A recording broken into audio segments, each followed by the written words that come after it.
Bienvenue sur Force Vitale, je suis Alex. Lire ou écouter? Notre cerveau fait-il vraiment la différence? Pendant longtemps, beaucoup ont considéré les livres audio comme une version facile de la lecture. Après tout, écouter un roman en voiture ou pendant une promenade semble demander moins d'efforts que tourner les pages d'un livre. Mais cette idée est-elle vraiment fondée? Les neurosciences ont récemment tenté de répondre à cette question. Grâce à l'imagerie cérébrale et à plusieurs études scientifiques, des chercheurs ont comparé ce qui se passe dans notre cerveau lorsque nous lisons un texte et lorsque nous l'écoutons.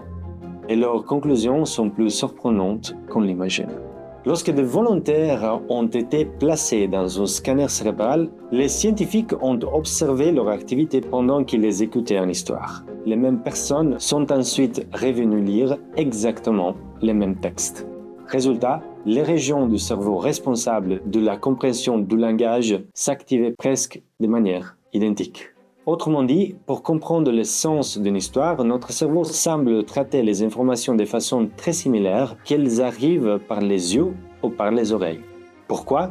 Parce que le langage parlé accompagne l'humanité depuis des dizaines de milliers d'années. L'écriture, elle, est beaucoup plus récente. Notre cerveau n'a pas créé un nouveau système pour lire. Il s'est appuyé sur les circuits déjà développés pour comprendre la parole. Une autre équipe de chercheurs a voulu répondre à une question très concrète. Les étudiants apprennent-ils aussi bien avec un livre audio qu'avec un manuel imprimé? Alors ils ont réparti des étudiants en deux groupes. Les premiers lisaient un chapitre de psychologie. Les seconds écoutaient exactement le même contenu en version audio. Même durée, même texte. Puis, tous ont passé le même examen. Les étudiants ayant utilisé les livres audio ont obtenu en moyenne des résultats nettement plus faibles que ceux qui avaient lu les textes. Et le plus étonnant est que juste avant les tests, la plupart des étudiants préféraient pourtant la version audio. Ils avaient le sentiment d'apprendre plus efficacement. Ce n'est qu'au moment de répondre aux questions qu'ils ont réalisé qu'ils retenaient beaucoup moins d'informations qu'ils ne le pensaient. Comment expliquer cette différence? Lorsque nous lisons, nos yeux reviennent en arrière. Nous réfléchissons et puis nous poursuivons. Avec un livre audio, tout continue d'avancer. Bien sûr, il est possible de revenir en arrière, mais franchement, qui fait ça? Enfin, écouter favorise davantage les moments où notre esprit vagabonde. Plusieurs études montrent que l'attention décroche plus facilement pendant une écoute que pendant une lecture silencieuse. À ce stade, on pourra croire que le débat est clos.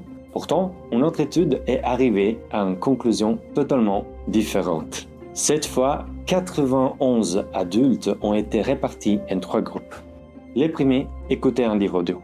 Les deuxièmes lisaient les mêmes textes sur une liseuse électronique. Les troisièmes faisaient les deux simultanément. Tous ont ensuite répondu à la même questionnaire de compréhension et cette fois, aucune différence significative n'a été observée entre les 3 groupes. Comment 2 études sérieuses peuvent-elles aboutir à des conclusions aussi opposées? La réponse réside dans le type de contenu étudié. Dans la première expérience, les participants devaient mémoriser un manuel universitaire riche en concepts. Dans la seconde, ils suivaient un récit narratif. Or, ces 2 formes de lecture ne sollicitaient pas notre cerveau de la même manière. Une histoire suit naturellement un fil chronologique. Même en l'écoutant, il est relativement facile de la suivre. En revanche, un texte scientifique ou philosophique demande souvent de revenir en arrière, de comparer plusieurs passages, de réfléchir longuement en idée avant de poursuivre. Les chercheurs ont également étudié une troisième possibilité. Écouter un livre tout en suivant les textes des yeux. Intuitivement, cela semble être la méthode idéale. Mais pourtant, une méta-analyse n'a pratiquement trouvé aucun avantage. Recevoir l'information par 2 canaux en même temps ne rend pas automatiquement l'apprentissage plus efficace. Dans certains cas, cela pourrait même augmenter les charges cognitives. Toutes ces études concernant des adultes qui savent déjà lire, elles ne signifient absolument pas que les enfants pourraient remplacer l'apprentissage de la lecture par des livres audio.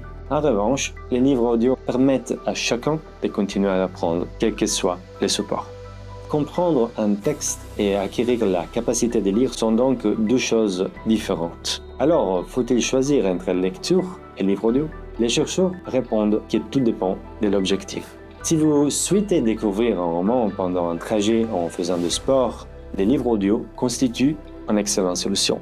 En revanche, si vous devez assimiler un contenu complexe, préparer un examen ou approfondir un sujet difficile, la lecture sous papier conserve un léger avantage grâce au contrôle du rythme, aux repères visuels et à une meilleure concentration. Mais la conclusion la plus importante est peut-être ailleurs.